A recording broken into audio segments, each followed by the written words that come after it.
اور شیطان کی عبادات سے بخوبی سمجھ میں آتی ہے، کیونکہ شیطان کی کئی ہزار سالہ غیر مخلصانہ عبادت اسے دوزخ کی آگ سے نجات نہیں دے سکی، جبکہ حضرت آدم علیہ السلام کی عبادت شیطان کی نسبت بہت کم تھی، مگر چونکہ ان کی عبادت میں اخلاص کا عنصر شامل تھا، خداوند عالم نے حضرت آدم علیہ السلام کا ترک اولا بخش دیا اور آپ کو نبوت عطا فرمائی۔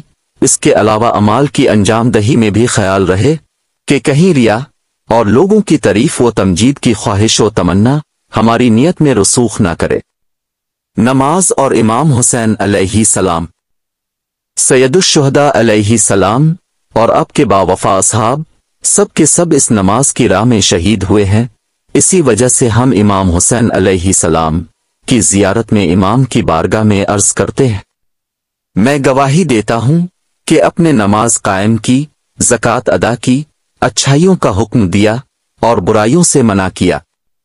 ہم سب جانتے ہیں کہ 9 محرم الحرام کو محاصرہ شدید ہوا اور یزیدی لشکر نے جب حملے کا منصوبہ بنا لیا تو امام حسین علیہ السلام نے اپنے بھائی عباس علیہ السلام سے فرمایا، یزیدی لشکر کے پاس جائیں اور اگر ممکن ہو تو ان سے آج کی رات کی مہلت لیں اور جنگ کو کل تک ملتوی کرائیں تاکہ ہم آج کی رات نماز، استغفار اور اپنے پروردگار کے ساتھ مناجات اور راز و نیاز میں گزاریں۔ خدا جانتا ہے کہ میں نماز، تلاوتی قرآن اور دعا و استغفار کو بہت پسند کرتا ہوں۔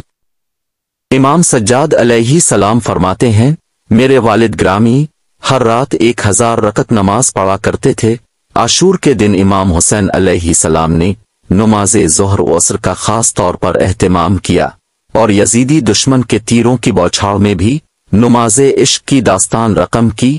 یقیناً امام علیہ السلام اپنے پیروکاروں سے بھی توبہ و استغفار اور دعا و عبادت کی توقع رکھتے ہیں، چنانچہ اگر نماز کا وقت ہو جائے تو عزاداری کے دوران بھی نماز بجا لانا ضروری ہے، اور تزیت و تسلیت پیش کرتے وقت اور مجالس کے انعقاد کے دوران اس طرح شیڈول بنانا چاہیے کہ یہ تمام عناصر شامل رہیں، کیونکہ بہترین عزاداری کی توقع صرف بہترین عزادار سے ہی کی جا سکتی ہے۔ عزاداری کی مجالس بپا کرنا، امام صادق علیہ السلام فرماتے ہیں، یہ مجالس جو تم بپا کرتے ہو میں ان کو دوست رکھتا ہوں اور ان سے محبت کرتا ہوں۔ اپنی مجالس میں ہمارے امر کو زندہ رکھو، خدا رحمت نازل فرمائے اس شخص پر جو ہمارے امر کا احیا کرنے والا ہے۔ ہمیں چاہیے کہ عزاداری کی مجالس میں ان آداب کا خیال رکھتے ہوئے مجالس و عزاداری کو مزید بہتر اور اچھے انداز میں قائم کرے، تاکہ امام حسین علیہ السلام اور دیگر معصومین علیہم السلام کے بتائے ہوئے راستے پہ چلتے ہوئے حقیقی مومن اور عزادار ہونے کا ثبوت دے۔ لذتوں کو ترک کرنا، ضروری ہے کہ زندگی کی لذتیں جو کھانے، پینے اور سونے اور بولنے سے حاصل ہوتی ہیں محرم کے ایام میں ترک کی جائیں، مگر یہ کہ ان کی بہت ہی زیادہ ضرورت ہو۔ نیز دینی بھائیوں سے ملاقات تک ترک کی جائے اور اس روز کو گریا اور غم و اندو کا روز قرار دیا جائے، اور عزادار اس شخص کی طرح ہوں کہ جس کا والد یا بھائی دنیا سے چلا گیا ہو۔ امام صادق علیہ السلام نے فرمایا، عاشور کے دن لذت بخش امور سے اجتناب کیا جائے اور سوگواری کے آداب و مراسم بجا لائے جائیں، اور سورج کے زوال تک کھانے پینے سے پرہیز کیا جائے، اور پھر اسی غذا میں سے کھایا جائے جو سوگوار افراد کھایا کرتے ہیں۔ عاشور کا دن تسلیت و تعزیت کا دن ہے۔ عاشورہ کے دن ذاتی تسلیت پڑھ لینی چاہیے اور توسل کر کے اصلاحی احوال، عزاداری و عبادات کی قبولیت اور اپنی کوتاہیوں اور کم عملیوں یا گناہوں کے لیے مغفرت طلب کرنی چاہیے۔ محرم کی عزاداری سے مراد وہ مراسم ہیں جنہیں شیعہ اور غیر شیعہ حضرات محرم الحرام میں شہدائے کربلا کی یاد میں منعقد کرتے ہیں۔ عزاداری کی ان محافل میں عموماً مرثیوں، نوحوں اور کربلا کے واقعے میں پیش آنے والے واقعات اور مصائب کو ذکر کرنے کے ذریعے امام حسین علیہ السلام پر گریہ و زاری کی جاتی ہے۔